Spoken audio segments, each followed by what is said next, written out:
जैसी कि उम्मीद थी, एक बार जब उसने सुना कि लिन दाशुआन फिर से नशे में हो गया है, तो लेडी चेन ने उससे बदला लेने का विचार छोड़ दिया। भले ही वह नशे में न हो, फिर भी वह उससे यह उम्मीद नहीं करती कि वह उसके लिए खड़ा होगा।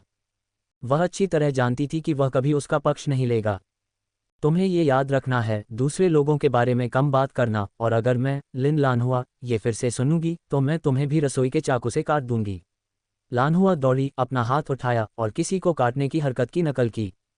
वह भयंकर रूप वास्तव में किसी बड़े डाकू द्वारा घर लूटने के तरीके जैसा था। टेड्डी के पेड़ के नीचे मौजूद अधिकांश लोगों ने लिन युआन को किसी को काटने के लिए चाकू चलाते हुए देखा था, और यदि उन्होंने ऐसा नहीं भी देखा था तो भी उन्होंने इसके बारे में अनगिनत बार सुना था। इसके अलावा जिस तरह से वह आए और लोगों को थप्पड़ मारने लगी, उससे सभी लोग अपना सिर हिलाने लगे और जितना संभव हो सके दूर रहने लगे। जब लेडी चेन ने देखा कि उसके पक्ष में कोई नहीं बोल रहा है, तो वह उठी, अपने ऊपर से धूल झाड़ी और जल्दी से वहां से चली गई, हालांकि वह दबी जुबान में गालियां देती रही। लिन युआन ने उसकी परवाह नहीं की। जो लोग केवल मौखिक रूप से लाभ उठाने का साहस करते थे, वे उसके ध्यान के लायक नहीं थे। युवान युवान, तुम मुझे बताओ, क्या तुमने सचमुच किसी को चाकू से काटा था? कल हमारा पूरा परिवार बाजार के लिए दादी के घर गया था और हम आज दोपहर तक गांव नहीं लौटे। ये सही है, क्या आपने भी अपने नंगे हाथों से 2 बड़े अजगर पकड़े थे? अरे, तुम कब इतने दुर्जय? लानहुआ लिन युआन की लिंजिया हॉलो में एकमात्र प्लेमेट थी, और इस लड़की का स्वभाव लड़कों जैसा था और उसे अपनी लिटिल डिजास्टर स्टार की प्रतिष्ठा की परवाह नहीं थी। वे हमेशा एक दूसरे से खुलकर बात करते थे और लिन युआन को शुरू से ही उसका चरित्र पसंद था। लानहुआ लगातार बोलती रही और लिन युआन के जवाब का इंतजार किए बिना उसने फिर से उत्सुकता से पूछा, तुम बहनें कहाँ जा रही हो? आप घर पर सोने के बजाय दिन के बीच में बाहर क्यों घूमते हैं? क्या कुछ गड़बड़ है? इसमें कोई आश्चर्य नहीं था कि लनहुआ आश्चर्यचकित था। बूढ़ी लिन युआन भी लिन वेई के समान थी। उसे डर था कि लोग उसे छोटी आपदा सितारा कहेंगे और वह शायद ही कभी घर से बाहर निकलती थी, हमेशा अंदर ही बंद रहती थी। लानहुआ उसकी सबसे करीबी दोस्त होने के नाते स्वाभाविक रूप से अनुमान लगाती है कि बहनों को उस दिन घर छोड़ने के लिए कुछ महत्वपूर्ण काम करना होगा। लिन युआन ने लानहुआ का हाथ थपथपाया और मुस्कुराया, कुछ भी गलत नहीं है, हम बस दादाजी और दादी से मिलने जा रहे हैं। लानहुआ ने मुंह बनाया, लेकिन फिर उसने लिन युआन को ये कहते सुना, यदि आप व्यस्त नहीं हैं तो आप मेरे घर पर मेरा इंतजार क्यों नहीं करते? मुझे बाद में किसी चीज़ में आपकी मदद की ज़रूरत पड़ सकती है। बेशक, लनहुआ सहमत हो गई, ठीक है, मैं ये सुअर का चारा घर ले जाऊंगी और फिर आपके घर आऊंगी। लनहुआ का परिवार 2 सुअर के बच्चों को पाल रहा था और चूंकि कल घर पर कोई नहीं था, इसलिए वह दोपहर में उन्हें खिलाने के लिए जल्दी से कुछ सुअर का चारा इकट्ठा करने गई। उसने यह उम्मीद नहीं की थी कि वह आगे बढ़ेगी और लेडी माँ की बकवास सुनेगी, जिसके कारण वह बहस शुरू करने से खुद को नहीं रोक सकी। इस अंतराल के बाद ऐसा लगा जैसे जियाओ लिनशुन का डर भी कुछ कम हो गया है। वह अपनी बड़ी बहन का हाथ पकड़े हुए खुशी खुशी आगे बढ़ रही है। जब दोनों पुराने घर के प्रवेश द्वार पर पहुंचे तो सामने का दरवाजा कसकर बंद था। जो समझ में आता था, लिन जियानलिंग के बुजुर्ग माता पिता शायद झपकी ले रहे थे और तीसरी चाची और चाचा आलसी थे और अगर संभव होता तो शायद पूरे दिन बिस्तर पर पड़े रहना चाहते थे। चाचा लिन जियाजोंग के घर पर न होने और उनकी मां के बाहर चले जाने के कारण घर का सारा काम केवल चाची मां को ही करना पड़ता था, वह भी शायद झपकी ले रही थीं। लिन युआन ने अपने होठों को मोड़कर मुस्कुरा दिया। नींद? मेरा परिवार मुश्किल से बर्तन उबाल रहा है, फिर भी आप अभी भी सोने के मूड में हैं। लेकिन आज रात आप सो पाएंगे या नहीं, मुझे नहीं पता। लिन युआन ने बिना कोई प्रतिक्रिया सुने कई बार दरवाजा खटखटाया और फिर जोर से फिर से खटखटाया। अंत में उसने अंदर से लेडी यांग की चिड़ी हुई आवाज़ सुनी, लेडी माँ, तुम आलसी हो, जाओ दरवाज़ा खोलो। फिर लेडी माँ की उन्मत्त सहमति और उनकी बड़बड़ाती शिकायतों की आवाज़ आई, कौन है, कौन है? दिन के बीच में दस्तक दे रहा हूँ, आ रहा हूँ।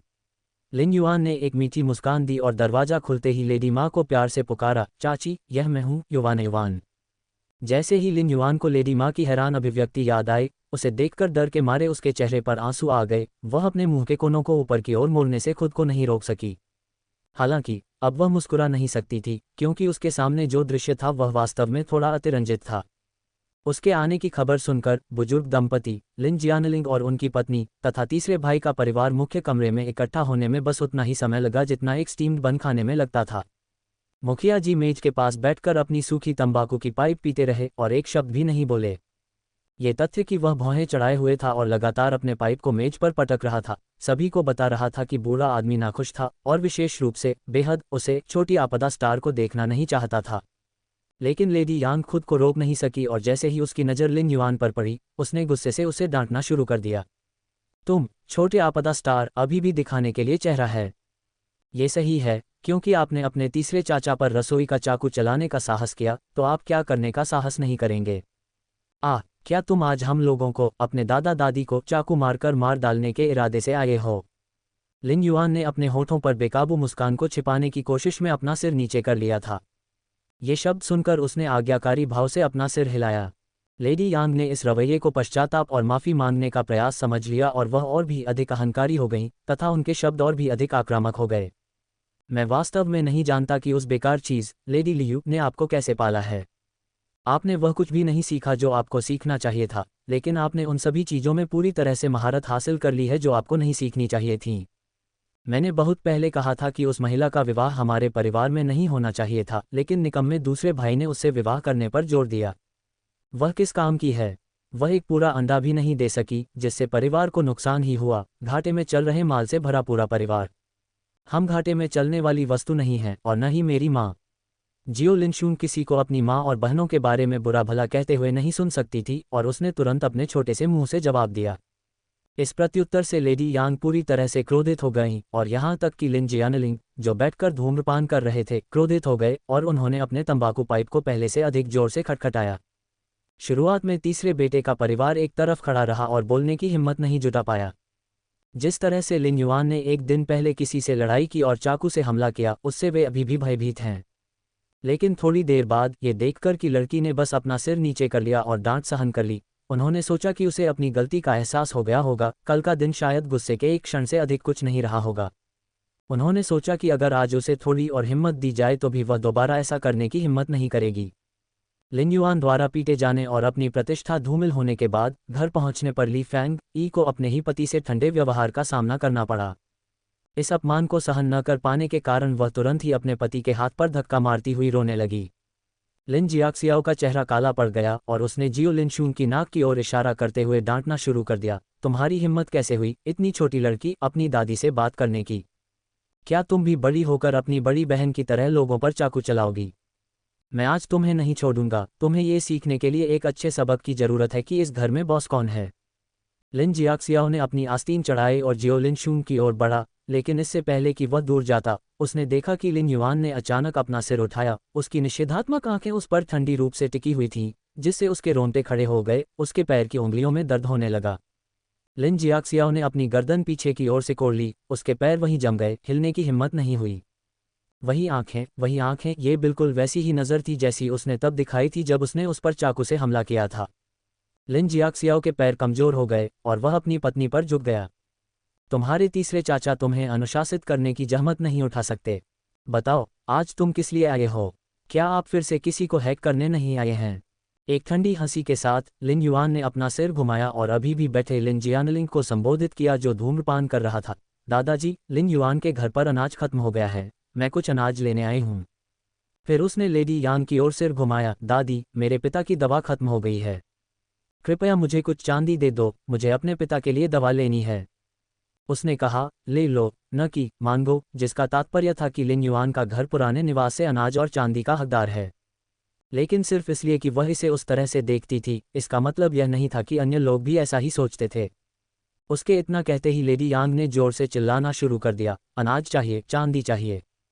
क्या आप सचमुच सोचते हैं कि आप जो चाहें कह सकते हैं, है न? न अनाज है, न चांदी है। बिल्कुल, जैसे कि इस बड़े परिवार को खिलाने की ज़रूरत नहीं है। फिर भी वह अपना मुंह खोलकर खाना और चांदी मांगती है।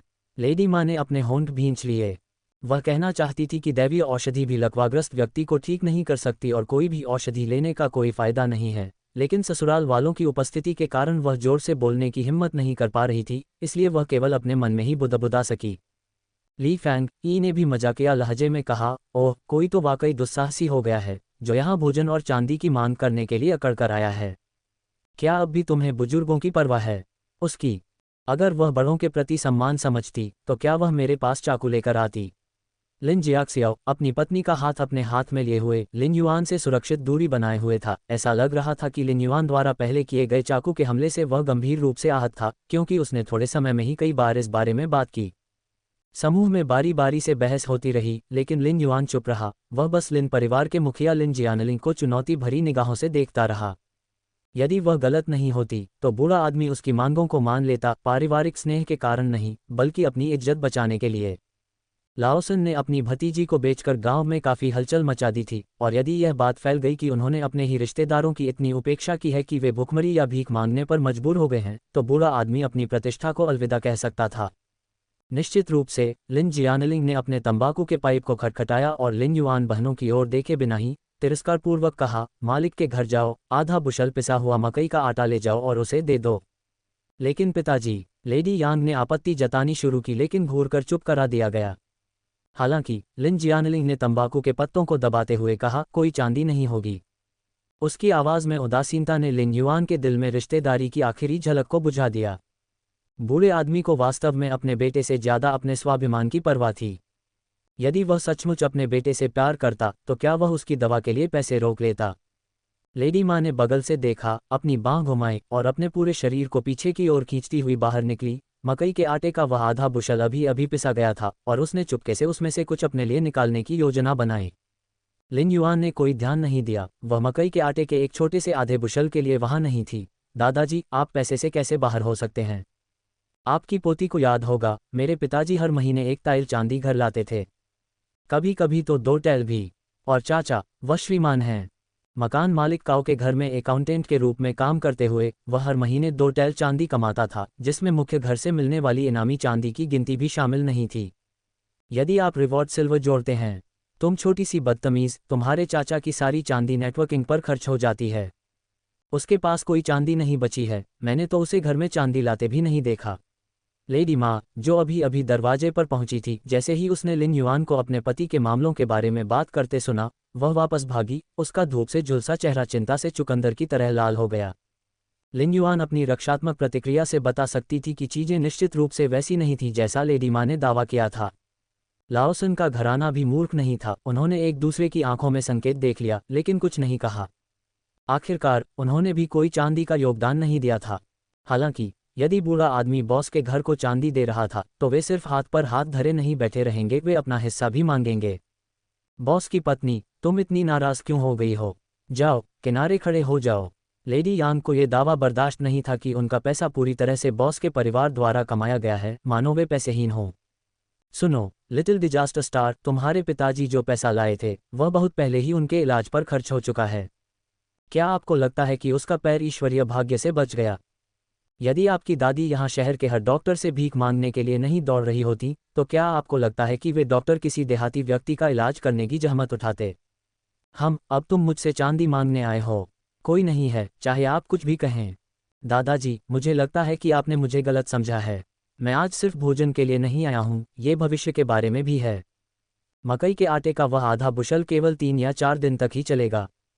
इसलिए हम हर 10 दिन में भोजन लेने आएंगे, या हम इसे हर पखवाड़े भी कर सकते हैं, या फिर आप हमें इसके बदले चांदी दे सकते हैं। दादाजी, आप क्या सोचते हैं?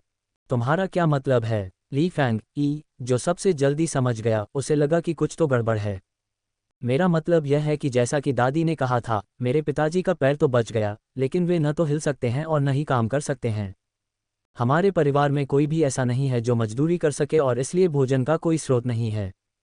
इसलिए हमें हर 10 दिन में भोजन इकट्ठा करना होगा, या हर 6 महीने में भी ऐसा करना होगा, या फिर आप हमें चांदी दे सकते हैं। दादाजी, आप क्या सोचते हैं? बिल्कुल नहीं, बिल्कुल नहीं, बिल्कुल नहीं। परिणाम ठीक वैसा ही निकला जैसा लिन युआन ने उम्मीद की थी। न केवल बॉस और तीसरा, बल्कि लिन सियू भी, जो हमेशा घर में ही रहती थी और बाहर नहीं जाती थी, अपने सुंदर छोटे चेहरे को तत्परता से लाल करते हुए बाहर आ गई। बिल्कुल नहीं। ओह मेरे प्यारे पूर्वज, आप बाहर क्यों भाग गए? छोटी डिजास्टर स्टार से दूर रहो, उसकी बुरी किस्मत से कलंकित मत हो जाओ। जैसे ही लेडी माँ ने देखा कि उसकी बेटी वास्तव में बाहर भाग गई है, उसने जल्दी से उसे अपने कमरे की ओर खींच लिया। उसकी बेटी की शादी भविष्य में एक अमीर परिवार में होने वाली थी, वह लिन युआन जैसे नीच और लाभहीन व्यक्ति के साथ कैसे देखी जा सकती थी? सीयू, जल्दी से अपने कमरे में वापस जाओ, तुम इतनी लापरवाही से बाहर कैसे भाग सकती हो? लेडी यांग ने अपनी पोती को बाहर आते देखा और जल्दी से उसे वापस अंदर ले गईं। ये लड़की उनकी सबसे प्रिय पोती थी, सुंदर और चतुर, तथा उसकी मुख्य विशेषता थी उसका मीठा मुंह, मानो शहद से सना हुआ हो। वह अपनी पोती का किसी धनी परिवार में विवाह होने तथा विलासितापूर्ण जीवन जीने का इंतजार कर रही थी। माँ, मैं इस लिन सियू के पास वास्तव में कई चालें थीं। अपनी दादी के गुस्से भरे इशारे को देखकर वह जल्दी से पास आए और लेडी यांग की बांह पकड़ ली और शर्मीली आवाज में बोली, दादी, इसे उसे मत दीजिए, ये चांदी आपके और दादाजी के आनंद के लिए बचाकर रखी जानी चाहिए। लेडी यांग मुस्कुराई और अपने नाजुक छोटे हाथ को थपथपाते हुए खुशी से सिर हिलाया।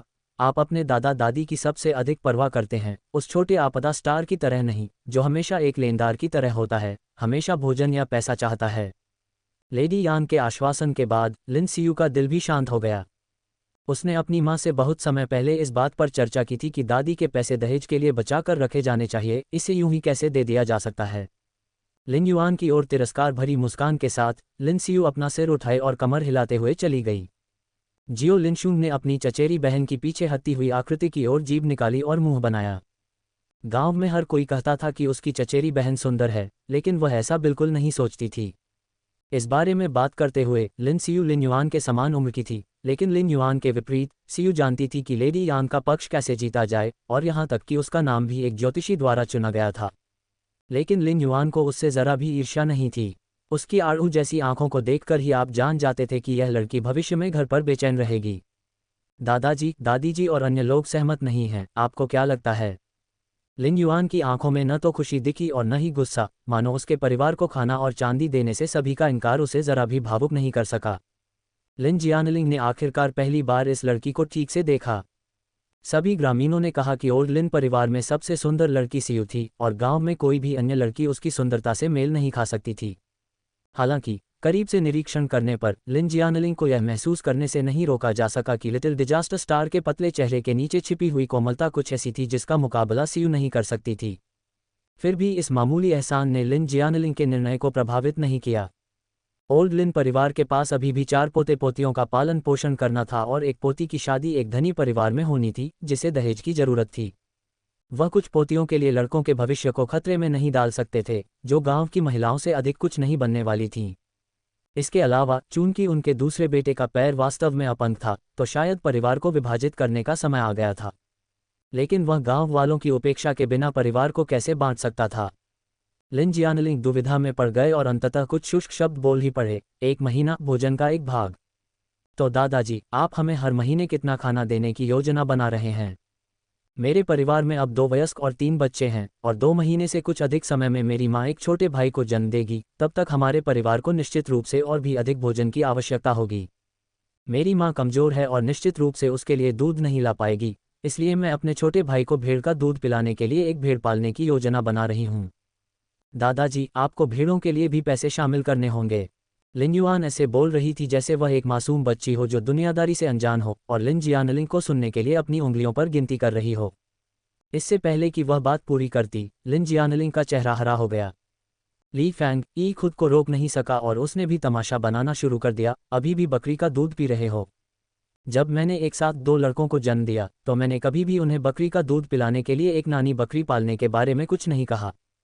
तुम्हारी निकम्मी माँ, जिसका इस जीवन में भाग्य केवल धन हानि करने वाले सामान को जन्म देने का है, और वे धन हानि करने वाले सामान अभी भी बकरी का दूध पीना चाहते हैं।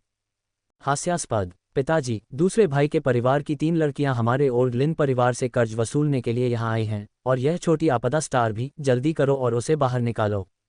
उसके आसपास होने से हमारे परिवार का भाग्य निश्चित रूप से खराब हो जाएगा। लिन जियाक्सियाओ ने लिन युआन के दुस्साहसी व्यवहार को देखा और क्रोधित हो गया। एक ऐसा परिवार जिसके पास काम करने और पैसा कमाने वाला कोई नहीं है, फिर भी वे सोचते हैं कि वे उसके घर का लाभ उठा सकते हैं। सपने देखते रहो, ये निश्चित रूप से कुछ ऐसा है जिसके लिए दूसरे भाई ने उसे उकसाया है। पिताजी, दूसरा भाई आप पर आरोप लगा रहा है कि आपने उसकी देखभाल नहीं की, अपनी बेटी को आपको परेशान करने के लिए भेजा है। लिन जियाक्सियाओ की कल्पना ने लिन युआन को सचमुच प्रभावित किया। पिताजी, चलो घर का बंटवारा कर लें। उनके दूसरे भाई का घर कुछ नहीं कर सकता और वे अभी भी हर दिन मुफ्त का खाना खाने और हमसे जीने के बारे में सोचते हैं। बिल्कुल नहीं, हम इतने आसान शिकार नहीं बनने वाले। लेडी माँ ने अपनी बेटी को वापस भेज दिया और घर में दाखिल होते ही उसने लिन युआन की बातें सुनी। उसने अपना मुंह खोला और घर को बांटने का विचार उगल दिया। लिन युआन ने मन ही मन सोचा कि जैसे ही लेडी माँ वापस लौटी, उन्होंने घर को विभाजित करने का मुद्दा उठाया जो उनकी बेटी द्वारा सुझाया गया होगा। उसे यह एहसास नहीं था कि लिन सियू कुछ हद तक चतुर थी। लाओसन दंपति ने बॉस को घर के बंटवारे की बात करते सुना और बोलने की हिम्मत नहीं जुटा पाए, क्योंकि उन्हें पता था कि अगर वे अकेले होते तो उन्हें हर दिन उत्तर पश्चिमी हवा का सामना करना पड़ता, क्योंकि उनके पास कोई काम नहीं था। हालांकि यदि वे केवल दूसरे भाई के परिवार को ही अलग कर सके तो यह अद्भुत होगा। बड़ी बहन, आप क्या बात कर रही हैं? बड़े भाई ने तो घर बांटने का जिक्र तक नहीं किया, तुम इस पर जोर क्यों दे रहे हो? लिन जियाक्सियाओ ने बनावटी गंभीरता से डांटा, फिर प्यार से लेडी यांग की ओर मुड़ा। माँ और पिताजी, हमें घर नहीं बांटना चाहिए। आप दोनों अभी भी जीवित हैं, अब हमें बांटना पुत्र परंपरा के विरुद्ध होगा और बाहरी लोगों को हमारा मजाक उड़ाने का मौका देगा। यदि हमें विभाजित करना है तो हमें केवल दूसरे भाई के घराने को विभाजित करना चाहिए। आखिरकार वे लंबे समय से अकेले रह रहे हैं और गांव में हर कोई शायद पहले से ही सोचता है कि उन्हें माँ और पिताजी की परवाह नहीं है और वे अकेले रहने के लिए चले गए हैं। लाओसन के शब्दों ने लिन जियानलिंग को इस तथ्य की याद दिला दी कि दूसरे भाई के परिवार ने लिटिल लिनशून के जन्म के समय लेडी यांग के शब्दों की अवहेलना की थी और अलग रहने पर जोर दिया था। इतने वर्षों के बाद गांव वाले इस वास्तविकता के आदी हो गए थे कि दूसरे भाई का परिवार उनसे अलग रह रहा है। इसलिए दूसरे भाई के परिवार को अलग कर दो और कम से कम उन्हें जमीन का एक बेहतर टुकड़ा दे दो।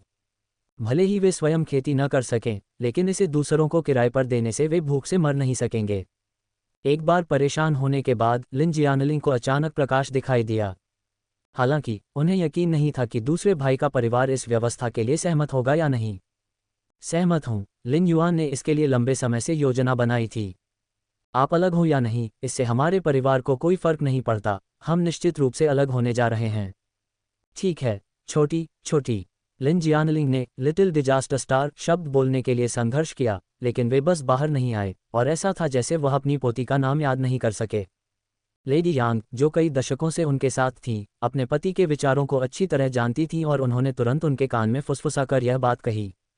लिन जियानलिंग ने खांसते हुए कहा, युवान, तुम्हें पता है, दादाजी को यहाँ इतने बड़े परिवार का भरण पोषण करना है। हर महीने इतना अनाज निकालना बहुत मुश्किल है और इसके अलावा हमने आपके पिताजी के पैर के इलाज के लिए काफ़ी पैसा खर्च किया है। तो सौदा यह है कि दादाजी आपके परिवार को ज़मीन का एक टुकड़ा देंगे। आप अलग अलग रह सकते हैं। वैसे भी आपके पिता कई वर्षों से आपके साथ वहीं रह रहे हैं और वास्तव में कभी वापस नहीं आए हैं। आप क्या सोचते हैं? ये सुनकर कि बड़े भाई ने दूसरे भाई के परिवार को जमीन का एक टुकड़ा देने की योजना बनाई है, लेडी माँ और लाओसन दंपति कुछ हद तक नाराज हुए। हालांकि बोझिल परिवार से छुटकारा पाने के बारे में सोचने पर उन्हें लगा कि यह इसके लायक है। लेडी यांग को भी उस जमीन को खोने का दर्द महसूस हुआ, लेकिन उसे अपनी चांदी खोने से और भी ज्यादा घृणा हुई, इसलिए उसने कुछ नहीं कहा। हालांकि उनकी चुप्पी का मतलब यह नहीं था कि लिन युआन सहमत होंगे। क्या आप घर का बंटवारा करके उन्हें जमीन का एक टुकड़ा देने के बारे में सोच रहे हैं? वे दिवास्वप्न देख रहे थे। दादाजी, हालांकि हम इतने सालों से अकेले रह रहे हैं, पिताजी हमेशा यहाँ मासिक भुगतान करते रहे हैं, इसलिए तकनीकी रूप से यह उचित अलगाव नहीं है। चूंकि आज हम आधिकारिक तौर पर विभाजित हो रहे हैं, तो आइए इसे औपचारिक रूप से करें। चाचा अभी तक शहर से वापस नहीं आए हैं और उन्हें जल्द ही घर लौट जाना चाहिए। हम उसका इंतजार कर सकते हैं। लिन जियानलिंग स्वाभाविक रूप से ये सुनकर प्रसन्न हुआ कि लिन युआन घर के विभाजन के लिए सहमत हो गया है, और वास्तव में इस तरह के एक महत्वपूर्ण कार्यक्रम में घर के भावी मुखिया बॉस को भी शामिल होना चाहिए, इसलिए वह भी तुरंत सहमत हो गया। हालांकि लिन युआन के अगले कुछ वाक्यों को सुनने के बाद उसकी अभिव्यक्ति में तनाव आ गया। और आप जानते हैं, घर के बंटवारे के लिए गवाह की जरूरत होती है। बहन, गांव के मुखिया के घर जाओ और दादाजी को गांव के मुखिया के रूप में आमंत्रित करो। और ठीक है, चूंकि पिताजी का पैर खराब है और वे कांग से उतर नहीं सकते, इसलिए चलो दादाजी गांव के मुखिया को हमारे घर पर इंतजार करने के लिए कहते हैं। हमारा घर बहुत गंदा हो गया है, जल्दी से वापस आओ और अपनी दूसरी बहन से इसे साफ करवाओ, खासकर आंगन में पड़ा सामान, इसे इधर उधर बिखरा हुआ मत छोड़ो। जियो लिनशून कुशाग्र बुद्धि वाला था। अपनी बड़ी बहन के निर्देश पाकर वह तुरंत सहमत हो गई और इससे पहले कि कोई और प्रतिक्रिया दे पाता, वह दरवाजे से बाहर भाग गई। गांव में घर का बंटवारा एक महत्वपूर्ण घटना थी और इसमें कोई संदेह नहीं कि बाद में इसे देखने वालों की संख्या बहुत अधिक होगी। उसे विश्वास नहीं था कि लिन जियानलिंग सभी ग्रामीणों के सामने जमीन का एक टुकड़ा देने की पेशकश दोहराने की हिम्मत करेगा। जियो लिनशून सबसे पहले अपने परिवार को ये बताने के लिए घर लौटी कि गांव का मुखिया घर के विभाजन पर चर्चा करने के लिए आ रहा है। बेशक वह अपनी दूसरी बहन से यह कहना नहीं भूली कि वह आंगन में सूख रहे गोजी बेरीज को पश्चिमी कमरे में ले जाए। ऐसा नहीं था कि वह इस बात से चिंतित थी कि लोग उन्हें देख लेंगे, क्योंकि उन्हें नहीं पता था कि ऐसी चीज़ें पैसे के लिए बेची जा सकती हैं और अगर उन्होंने उन्हें देख भी लिया तो इससे कोई फर्क नहीं पड़ेगा। हालांकि लिन युआन को चिंता थी कि बाद में आसपास बहुत से लोगों के होने के कारण कोई अनाड़ी व्यक्ति उनसे टकरा सकता है, जिससे संभवतः जामुन बर्बाद हो सकते हैं। घर छोड़ने के बाद जियाओ लिनशुंग ने गांव के मुखिया के घर का चक्कर लगाया, जहां उसने गांव के मुखिया के दादा को अपने परिवार की स्थिति बताई। अपनी छोटी उम्र के बावजूद वह बहुत धाराप्रवाह बोलती थी और कुछ ही वाक्यों में अपना संदेश दे देती थी। ऐसा लग रहा था कि गांव के मुखिया को इसका अंदाजा हो गया था और उन्होंने बस एक आह भरते हुए अपना सिर हिला दिया। फिर वह तैयार हो गया और अपने बेटे की सहायता से धीरे धीरे लिन युआन के घर की ओर चल पड़ा। प्राचीन गांवों में मनोरंजन के ज़्यादा साधन नहीं थे। गांव के लोग आमतौर पर खेती के काम में व्यस्त रहते थे और उनका एकमात्र आनंद या तो किसी जोड़े को बहस करते देखना या फिर आपस में गपशप करना होता था। पारिवारिक विभाजन जैसी महत्वपूर्ण घटना स्वाभाविक रूप से सभी के लिए बहुत रुचिकर थी। किसी को नहीं पता था कि पहले किसने चिल्लाया, लेकिन गांव के मुखिया के पहुंचने से पहले ही शोरगुल के कारण लिन युआन के घर के बाहर बड़ी भीड़ जमा हो गई थी। लिन वेई और लैन हुआ के घर की साफ सफाई के कारण लिन युआन चिंतित नहीं था। जल्द ही लिन जियानलिंग बाकी लिन परिवार के सदस्यों के साथ वहां पहुंचे, प्रत्येक अपने अपने विचार मन में संजोए हुए थे। दूर से ही जिज्ञासु वृद्ध पुरुषों और महिलाओं ने लिन जियानलिंग और उनकी पत्नी का अभिवादन किया। बूढ़े लिन, मैंने सुना है कि आपका परिवार टूटने वाला है। ओह, आप अपने दूसरे बेटे जैसे अच्छे बेटे से अलग कैसे हो सकते हैं? मैं कैसे बर्दाश्त नहीं कर सकता। अब दूसरे लड़के के पैर के साथ एक बूढ़ी औरत जो एक छोटे लड़के को ले जा रही थी ने एक नज़र डाली और अपनी बात पूरी नहीं कर पाई। स्पष्टतः वह लिन जियानलिंग द्वारा अपने बेटे के कल्याण की उपेक्षा करने और उसे त्याग देने से असहमत थी। ये सुनकर लिन जियाक्सियाओ जल्दी से चिल्लाया, क्या अलग हो रहा है? यह मेरा दूसरा भाई था जो परिवार को विभाजित करना चाहता था। वे कई साल पहले ही यहाँ से चले गए थे। आप लोग जो विवरण नहीं जानते, बेहतर होगा कि बकवास न करें। लिन युआन को बूढ़ी औरत की कुछ याद थी। उसका दूसरा बेटा लिन एरशुआन लिन जियाक्सिन के साथ बढ़ई का काम करता था। हालांकि उसका सबसे बड़ा बेटा लिन दाशुआन बिल्कुल अनजान था। उन्होंने न केवल अपनी जैविक मां की उपेक्षा की, बल्कि काम से भी जी चुराया और दिन भर शराब पीकर बिताया। नशे में होने पर वह घर जाता और अपनी पत्नी को पीटता, और हाँ, उसकी पत्नी कोई और नहीं बल्कि लेडी चेन थी, जिसे टिड्डे के पेड़ के नीचे लिन युआन से थप्पड़ पड़ा था। लिन युआन ने अपने आंगन में चारों ओर देखा और सिर हिलाया। उसकी छोटी बहनें अपने काम में कुशल थीं। गोजी बेरीज को उठा लिया गया था और खरगोशों के बच्चों को पश्चिमी कमरे में ले जाया गया था। गांव का मुखिया निस्संदेह बाद में उनके माता पिता की राय पूछने के लिए पूर्वी कमरे में जाता था, और पश्चिमी कमरा, जहां लड़कियां सोती थीं, वह ऐसी जगह नहीं थी जहां अन्य लोग आसानी से प्रवेश कर सकें। इस साफ सफाई के बाद लिन युआन का घर और भी अधिक जीर्ण शीर्ण दिखने लगा। टूटे हुए मुर्गीघर में कुछ पंखों के अलावा कुछ भी नहीं बचा था। कुएं के पास कुछ पुरानी बाल्टियां पड़ी थीं, जिनका बहुत समय से उपयोग नहीं हुआ था। वह कुआं लिन जियाक्सिन ने अपने पैर में चोट लगने से पहले खोदा था। हालांकि इसके पूरा होने से पहले लिन जियानलिंग ने उसे घर की मरम्मत के लिए बुलाया था, और उसके बाद कुआं खोदने का कोई अवसर नहीं मिला। जब गांव का मुखिया लिन युआन के घर पहुंचा तो उसने ये दृश्य देखा, जिससे वह फिर से आह भरने लगा। लिन युआन ने मधुर स्वर में गांव के मुखिया को पुकारा, दादाजी। फिर लिन दहन के साथ मदद करने के लिए जल्दी से गांव के मुखिया के पास गया और गांव के मुखिया को आंगन में एकमात्र ठोस बेंच पर बैठने के लिए कहा। ये लंबी बेंच वास्तव में लैन हुआ के अपने घर से लाई गई थी। लिन युआन के घर में ऐसी कोई बेंच नहीं थी। उनके पास केवल कुछ छोटे स्टूल थे जो बचे हुए खाने से बने थे, जिन्हें लिन जियाक्सिन ने कभी इस्तेमाल किया था। दादाजी, आपको इस यात्रा के लिए कष्ट देने के लिए मैं सचमुच क्षमा चाहती हूँ, उसने कहा। लिन युआन को 70 वर्ष से अधिक उम्र के बुजुर्ग ग्राम प्रधान के बारे में अच्छी धारणा थी। जब उसके पिता का पैर टूट गया था तो ये गांव का मुखिया ही था जिसने अपने सबसे बड़े बेटे को चिकित्सा उपचार के लिए बैलगाड़ी चलाकर शहर जाने का आदेश दिया था। अन्यथा लेडी यान की कंजूसी को देखते हुए वह निश्चित रूप से शहर में डॉक्टर ढूंढने में अनिच्छुक होती और सामान्य उपचार के लिए गांव के किसी ग्रामीण डॉक्टर को चुनती। स्पष्ट कहें तो लिन जियाक्सिन के पैर को संरक्षित करने का श्रेय लेडी यान की चांदी को दिया जा सकता है, लेकिन बूढ़े गांव के मुखिया की भूमिका अपरिहार्य थी। जियो लिनशुंग सबसे पहले अपने परिवार को ये बताने के लिए घर लौटी कि गांव का मुखिया घर के विभाजन पर चर्चा करने के लिए आ रहा है। बेशक वह अपनी दूसरी बहन से यह कहना नहीं भूली कि वह आंगन में सूख रहे गोजी बेरीज को पश्चिमी कमरे में ले जाए। ऐसा नहीं था कि वह इस बात से चिंतित थी कि लोग उन्हें देख लेंगे, क्योंकि उन्हें नहीं पता था कि ऐसी चीज़ें पैसे के लिए बेची जा सकती हैं, और अगर उन्होंने उन्हें देख भी लिया तो इससे कोई फर्क नहीं पड़ेगा। हालांकि लिन युआन को चिंता थी कि बाद में आसपास बहुत से लोगों के होने के कारण कोई अनाड़ी व्यक्ति उनसे टकरा सकता है, जिससे संभवतः जामुन बर्बाद हो सकते हैं। घर छोड़ने के बाद जियाओ लिनशुंग ने गांव के मुखिया के घर का चक्कर लगाया, जहां उसने गांव के मुखिया के दादा को अपने परिवार की स्थिति बताई। अपनी छोटी उम्र के बावजूद वह बहुत धाराप्रवाह बोलती थी और कुछ ही वाक्यों में अपना संदेश दे देती थी। ऐसा लग रहा था कि गांव के मुखिया को इसका अंदाजा हो गया था और उन्होंने बस एक आह भरते हुए अपना सिर हिला दिया। फिर वह तैयार हो गया और अपने बेटे की सहायता से धीरे धीरे लिन युआन के घर की ओर चल पड़ा। प्राचीन गांवों में मनोरंजन के ज़्यादा साधन नहीं थे। गांव के लोग आमतौर पर खेती के काम में व्यस्त रहते थे और उनका एकमात्र आनंद या तो किसी जोड़े को बहस करते देखना या फिर आपस में गपशप करना होता था। पारिवारिक विभाजन जैसी महत्वपूर्ण घटना स्वाभाविक रूप से सभी के लिए बहुत रुचिकर थी। किसी को नहीं पता था कि पहले किसने चिल्लाया, लेकिन गांव के मुखिया के पहुंचने से पहले ही शोरगुल के कारण लिन युआन के घर के बाहर बड़ी भीड़ जमा हो गई थी। लिन वेई और लैन हुआ के घर की साफ सफाई के कारण लिन युआन चिंतित नहीं था। जल्द ही लिन जियानलिंग बाकी लिन परिवार के सदस्यों के साथ वहां पहुंचे, प्रत्येक अपने अपने विचार मन में संजोए हुए थे। दूर से ही जिज्ञासु वृद्ध पुरुषों और महिलाओं ने लिन जियानलिंग और उनकी पत्नी का अभिवादन किया। बूढ़े लिन, मैंने सुना है कि आपका परिवार टूटने वाला है। ओह, आप अपने दूसरे बेटे जैसे अच्छे बेटे से अलग कैसे हो सकते हैं? मैं कैसे बर्दाश्त नहीं कर सकता। अब दूसरे लड़के के पैर के साथ एक बूढ़ी औरत जो एक छोटे लड़के को ले जा रही थी ने एक नज़र डाली और अपनी बात पूरी नहीं कर पाई। स्पष्टतः वह लिन जियानलिंग द्वारा अपने बेटे के कल्याण की उपेक्षा करने और उसे त्याग देने से असहमत थी। ये सुनकर लिन जियाक्सियाओ जल्दी से चिल्लाया, क्या अलग हो रहा है?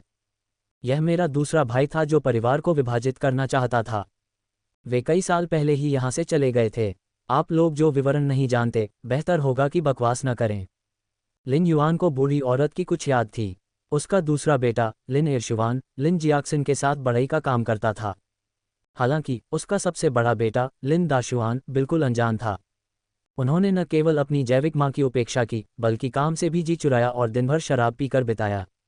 नशे में होने पर वह घर जाता और अपनी पत्नी को पीटता, और हाँ, उसकी पत्नी कोई और नहीं बल्कि लेडी चेन थी, जिसे टिड्डे के पेड़ के नीचे लिन युआन से थप्पड़ पड़ा था। लिन युआन ने अपने आंगन में चारों ओर देखा और सिर हिलाया। उसकी छोटी बहनें अपने काम में कुशल थीं। गोजी बेरीज को उठा लिया गया था और खरगोशों के बच्चों को पश्चिमी कमरे में ले जाया गया था। गांव का मुखिया निस्संदेह बाद में उनके माता पिता की राय पूछने के लिए पूर्वी कमरे में जाता था, और पश्चिमी कमरा, जहां लड़कियां सोती थीं, वह ऐसी जगह नहीं थी जहां अन्य लोग आसानी से प्रवेश कर सकें। इस साफ सफाई के बाद लिन युआन का घर और भी अधिक जीर्ण शीर्ण दिखने लगा। टूटे हुए मुर्गीघर में कुछ पंखों के अलावा कुछ भी नहीं बचा था। कुएं के पास कुछ पुरानी बाल्टियां पड़ी थीं, जिनका बहुत समय से उपयोग नहीं हुआ था। वह कुआं लिन जियाक्सिन ने अपने पैर में चोट लगने से पहले खोदा था। हालांकि इसके पूरा होने से पहले लिन जियानलिंग ने उसे घर की मरम्मत के लिए बुलाया था, और उसके बाद कुआं खोदने का कोई अवसर नहीं मिला। जब गांव का मुखिया लिन युआन के घर पहुंचा तो उसने ये दृश्य देखा, जिससे वह फिर से आह भरने लगा। लिन युआन ने मधुर स्वर में गांव के मुखिया को पुकारा, दादाजी। फिर लिन दहन के साथ मदद करने के लिए जल्दी से गांव के मुखिया के पास गया और गांव के मुखिया को आंगन में एकमात्र ठोस बेंच पर बैठने के लिए कहा। ये लंबी बेंच वास्तव में लैन हुआ के अपने घर से लाई गई थी। लिन युआन के घर में ऐसी कोई बेंच नहीं थी। उनके पास केवल कुछ छोटे स्टूल थे जो बचे हुए खाने से बने थे, जिन्हें लिन जियाक्सिन ने कभी इस्तेमाल किया था। दादाजी, आपको इस यात्रा के लिए कष्ट देने के लिए मैं सचमुच क्षमा चाहती हूँ, उसने कहा। लिन युआन को 70 वर्ष से अधिक उम्र के बुजुर्ग ग्राम प्रधान के बारे में अच्छी धारणा थी। जब उसके पिता का पैर टूट गया था तो ये गांव का मुखिया ही था जिसने अपने सबसे बड़े बेटे को चिकित्सा उपचार के लिए बैलगाड़ी चलाकर शहर जाने का आदेश दिया था। अन्यथा लेडी यान की कंजूसी को देखते हुए वह निश्चित रूप से शहर में डॉक्टर ढूंढने में अनिच्छुक होती और सामान्य उपचार के लिए गांव के किसी ग्रामीण डॉक्टर को चुनती। स्पष्ट कहें तो लिन जियाक्सिन के पैर को संरक्षित करने का श्रेय लेडी यान की चांदी को दिया जा सकता है, लेकिन बूढ़े गांव के मुखिया की भूमिका अपरिहार्य थी। किसी ने अपनी बात कही और प्रत्येक शब्द के साथ लिन जियानलिंग का बूढ़ा चेहरा लाल हो गया और फिर पीला पड़ गया। इसका कोई समाधान नहीं था, जो उन्होंने कहा वही सत्य था। सबसे बड़े पुत्र श्री लेखाकार बस कोई शारीरिक काम नहीं करता था, और तीसरे बेटे का व्यवहार एक दृढ़ कार्यकर्ता का संकेत नहीं देता था, केवल दूसरा बेटा ही कर सकता था। इस विचार पर लिन जियानलिंग को वास्तव में दूसरे बेटे के लिए कुछ दिल का दर्द महसूस हुआ, लेकिन फिर उसने दूसरे बेटे के परिवार में खिलाने के लिए कई मुंह और अपने स्वयं के अनुकरणीय पोते के बारे में सोचा। लिन जियानलिंग का दिल कठोर होना पड़ा। भले ही गांव वाले उस पर हंसते हों, लेकिन विभाजन तो होना ही था। जब उनके पोते सफल हो गए और उच्च पद पर आसीन हो गए, तो क्या वे उनकी कृपा पाने के लिए झुंड में नहीं आएंगे? छठे अंकल, इस लड़की ने गलतफहमी पाल ली होगी। यद्यपि यह जमीन का एक टुकड़ा है, लेकिन ये गांव के दक्षिणी छोर पर है। जब दूसरे बेटे का घर इतनी मुश्किल में है, तो मैं अपने ही खून के रिश्तेदारों के साथ अन्याय कैसे कर सकता हूँ। गांव के दक्षिणी छोर पर स्थित जमीन लिन परिवार के लिए सबसे अच्छी जमीन थी। यह न केवल समतल था, बल्कि बड़ा भी था, और सबसे महत्वपूर्ण बात यह थी कि यह गांव की एकमात्र नदी के ठीक बगल में था, जिससे सिंचाई सुविधाजनक थी। इस प्रकार वर्षों से इसकी फसल हमेशा सर्वोत्तम रही। यद्यपि ये लिन युआन के घर से कुछ दूरी पर था, लेकिन यदि उन्हें वह जमीन मिल जाती, तो यदि वे उस पर अच्छी तरह से काम करते, तो निश्चित रूप से लिन युआन के परिवार का भरण पोषण हो जाता।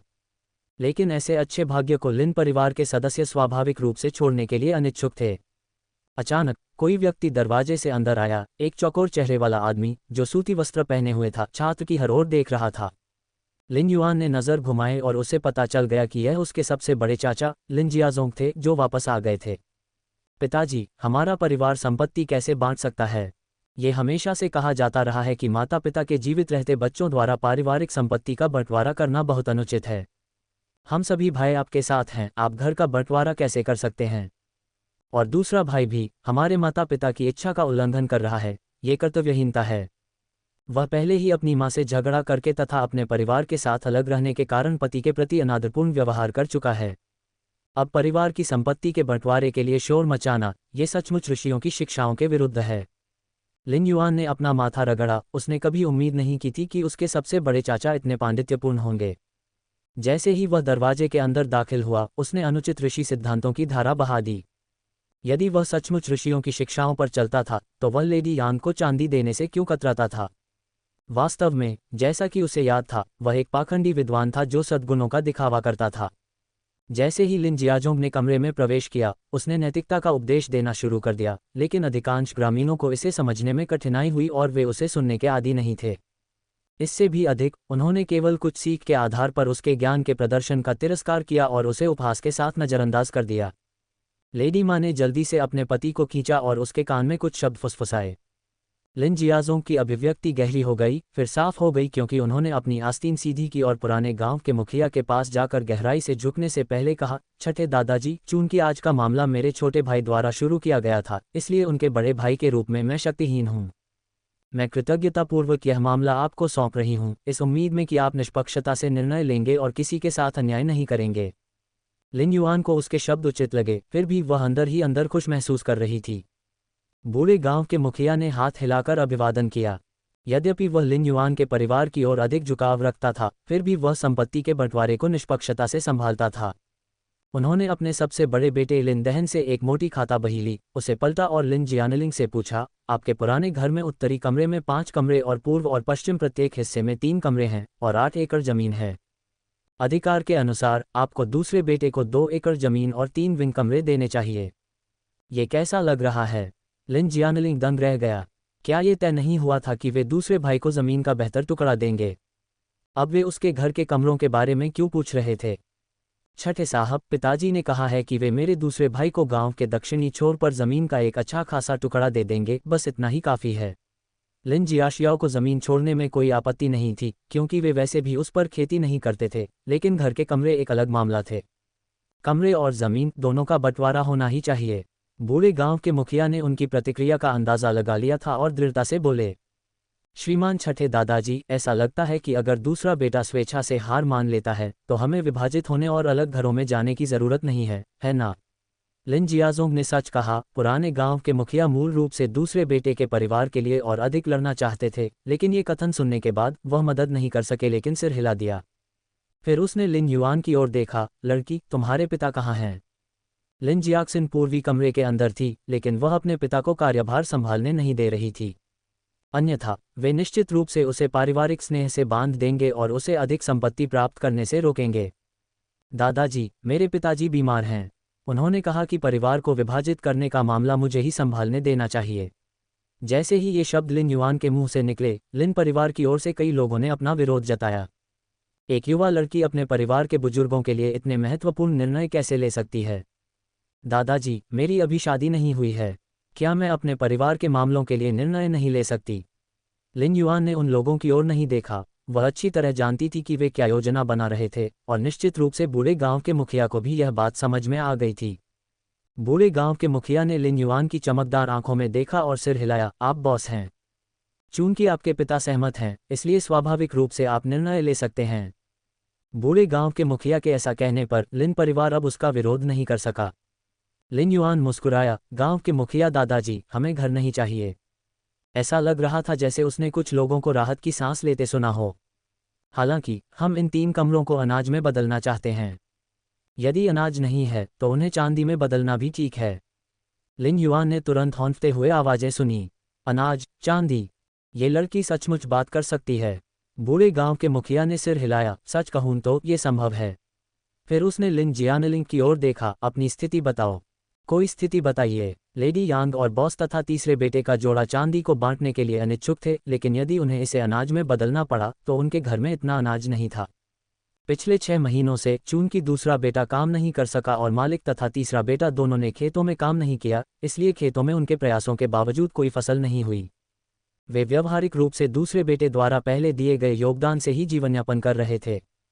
लेकिन उस चांदी में से बहुत कुछ बचा नहीं था और निश्चित रूप से उन्हें देने के लिए कोई अतिरिक्त अनाज भी नहीं था। लिन जियानलिंग ने स्वाभाविक रूप से इन अपमानजनक सच्चाइयों को आवाज देने की हिम्मत नहीं की, लेकिन लेडी यान क्रोधित और शर्मिंदा थी। उन्होंने लिन युआन, मांग करने वाले भूत को घृणा से घूरते हुए कहा, कोई अनाज नहीं है और कोई चांदी भी नहीं है। लिन युआन बहुत खुश दिखाई दिया। दादी, तो क्या हम घर को विभाजित नहीं करेंगे? हम साथ साथ रह सकते हैं और हर महीने आप हमें थोड़ा अनाज दे सकते हैं। ये सुझाव मृत्यु घंटा के समान था, जिससे लिन जियानलिंग और उसके समूह का जीवन कठिन हो गया। चाहे उन्होंने घर का बंटवारा किया हो या नहीं, बोझ भारी था। अगर वे बांटेंगे तो क्या देंगे?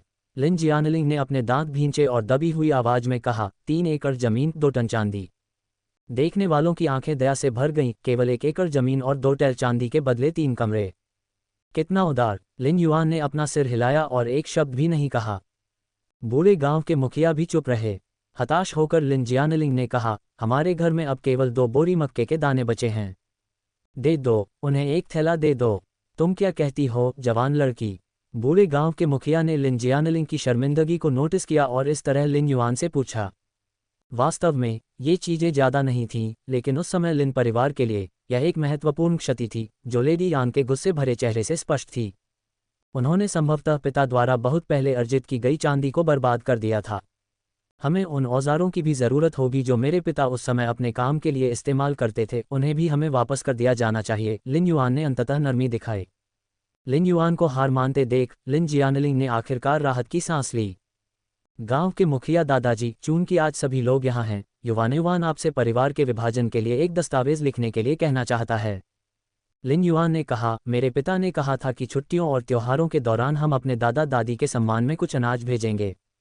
इस कथन ने देखने वालों के दिल को छू लिया। इस बच्ची को देखो, अपनी दुर्दशा में भी वह अभी भी पुत्रवत सम्मान दिखाने के बारे में सोच रही थी। और फिर अपने पिता की ओर देखकर अफसोस। बूढ़े गांव के मुखिया ने अपने बेटे को स्याही, ब्रश, कागज और स्याही लाने को कहा। शिक्षित लिन जियाजोंग की उपस्थिति में स्वाभाविक रूप से परिवार विभाजन का दस्तावेज उसके द्वारा ही लिखा जाना चाहिए। लिन जियाजोंग ने अपना समय लिया, धीरे धीरे लिखते हुए, आगे बढ़ते हुए संशोधन करते गए। अंततः उसे अपना काम पूरा करने में कुछ समय लगा। विभाजन दस्तावेज की 3 प्रतियां बनाई गईं, एक लिन जियानलिंग के लिए, एक लिन जियाक्सिन के लिए और एक पुराने गांव के मुखिया ने भी रख ली। लिन युआन ने दस्तावेज लिया और घर के अंदर लिन जियाक्सिन को प्रस्तुत किया। लिन जियाक्सिन का चेहरा दुख से भरा हुआ था, लेकिन फिर भी उसने अपने हस्ताक्षर किए और अपनी उंगलियों के निशान बनाए। एक बार मामला सुलझ जाने के बाद लिन इरशुआन और उनकी पत्नी उत्सुकता से मकई के दानों का बैग और लिन जियाक्सिन के काम के औजार वापस लाने के लिए पुराने घर गए। एक बढ़ई होने के नाते वह इन वस्तुओं को लिन युआन से बेहतर जानता था और उसकी भागीदारी ने उसे और भी अधिक आश्वस्त किया। गांव के बूढ़े मुखिया की उम्र बढ़ती जा रही थी, इसलिए उन्होंने जमीन नापने का काम अपने सबसे बड़े बेटे को सौंप दिया। ऐसा हुआ कि लैन हुआ के पिता और उसका सबसे बड़ा भाई काम से वापस आ गए और लिन युआन ने उन्हें काम सौंप दिया। उसे इन लोगों के चरित्र पर भरोसा था। ग्रामीणों को खुशी खुशी भूमि नापने के लिए जाते देख लिन युआन ने अपने मुंह के कोने ऊपर उठा लिए। वह इस दिन को कभी नहीं भूलेंगी और यह सुनिश्चित करेंगी कि लिन परिवार भी इसे कभी न भूले। अनाज के कारण उनके पास कुछ दिनों तक खाने के लिए पर्याप्त अनाज था। जमीन मिलने से अब वह कड़ी मेहनत करके पैसा कमा सकती थी और परिवार का भरण पोषण कर सकती थी। लेडी यांग से प्राप्त किए गए औजारों को ले जाते हुए लिन जियाक्सिन का चेहरा भावनाओं से भरा था। लिन युआन जानती थी कि उसके पिता दुखी होंगे, इसलिए उसने परिवार को विभाजित करने का मामला फिर से नहीं उठाया। इसके बजाय उसने मूनकेक बनाने की अपनी योजना के बारे में विस्तार से बताया। निश्चित रूप से जैसे ही लिन जियाक्सन ने इसके बारे में सुना, उसने इसमें रुचि ली। दाया, आप जिस मूनकेक की नई शैली की बात कर रहे हैं वह काफ़ी दुर्लभ लगती है और निश्चित रूप से बिकेगी। लेकिन सांचा कैसा दिखना चाहिए? उन्होंने कहा, अपने पिता के लिए एक डिज़ाइन बनाओ और मैं उसे तुरंत बना दूंगा ताकि तुम परीक्षण कर सको और देख सको कि यह काम करता है या नहीं। लिन युआन ने सिर हिलाया और शाम तक एक डिज़ाइन बनाने और सुबह सबसे पहले अपने पिता को देने पर सहमत हो गई। पूर्वी कमरे के दरवाजे से बाहर निकलने के बाद लिन युआन ने गोजी बेरीज की जांच करने के लिए मुड़कर देखा जो आज धूप में सूख रही थीं। तापमान बिल्कुल सही था और केवल एक दिन में ही गोजी बेरी लगभग आधी सूख गई। यदि वे एक दिन और सूख जाएं, तो वह उन्हें परसों पैसे के लिए शहर ले जा सकती है। अभी रात का खाना पकाने का समय नहीं हुआ था और चूंकि लिन युआन को शाम को एक डिज़ाइन बनाना था, इसलिए उसे एहसास हुआ कि घर पर स्याही और कागज़ नहीं है। कलम कोई बड़ी समस्या नहीं थी, क्योंकि वह वैसे भी कलम का उपयोग करने की आदी नहीं थी। वह आसानी से रसोई में कोयले का एक टुकड़ा ढूंढ लेती थी और उससे लिख लेती थी। हालांकि कागज़ अपरिहार्य था। वे लिखने के लिए कपड़े का उपयोग कर सकते थे, लेकिन घर की वर्तमान स्थिति को देखते हुए कपड़े की तो बात ही छोड़िए, कपड़ों की भी कमी थी। लिन युआन ने आह भरते हुए पूर्व की ओर फूस की झोपड़ी की ओर देखा। ऐसा लग रहा था कि उसके पास चेंजू के घर से कागज़ का एक टुकड़ा मांगने के अलावा कोई विकल्प नहीं था। लिन वेई के पास संदेश छोड़ने के बाद लिन युआन बाहर चला गया। चेंजू का घर उसके घर से लगभग सटा हुआ था और दोनों के बीच 30 मीटर से भी कम की दूरी थी।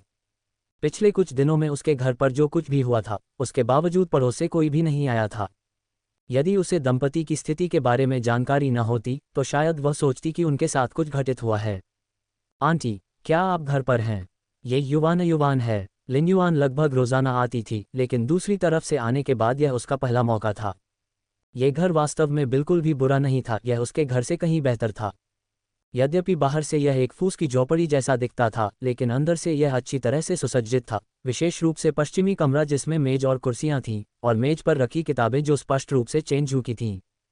चाची चेन मुस्कुराते हुए पूर्वी कमरे से बाहर आईं।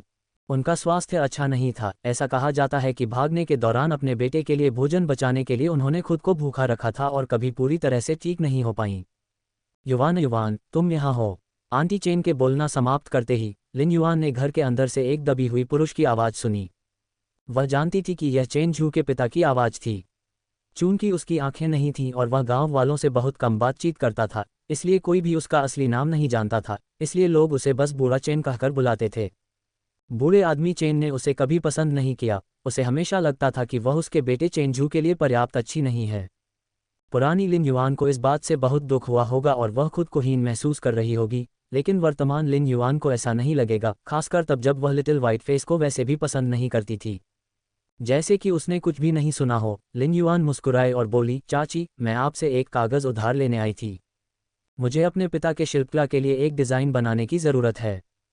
चाची चेन स्पष्ट रूप से जानती थीं कि लिन युआन ने अपने पति की असंतुष्ट आवाज़ सुनी थी, लेकिन उन्हें आश्चर्य हुआ कि लड़की ज़रा भी परेशान नहीं दिख रही थी। ये सिर्फ कागज़ का एक टुकड़ा है, उधार लेने का जिक्र मत करो, अजनबी मत बनो। चलो, मैं इसे तुम्हारे लिए लाती हूँ, उसने लिन युआन को पश्चिमी कमरे में ले जाते हुए कहा। हालांकि लिन युआन मुख्य कमरे में स्थिर खड़ी रही और मुस्कुराते हुए बोली, आंटी, ऐसा मत कहिए। हम न तो रिश्तेदार हैं और न ही रिश्तेदार, मैं आपकी चीज़ें कैसे ले सकती हूँ। आंटी चेन हाथ में कागज़ लिए रुक गईं। लड़की की टिप्पणी से ऐसा प्रतीत होता है कि वह स्पष्ट रूप से अपने बेटे चेन झू से संबंध तोड़ना चाहती थी।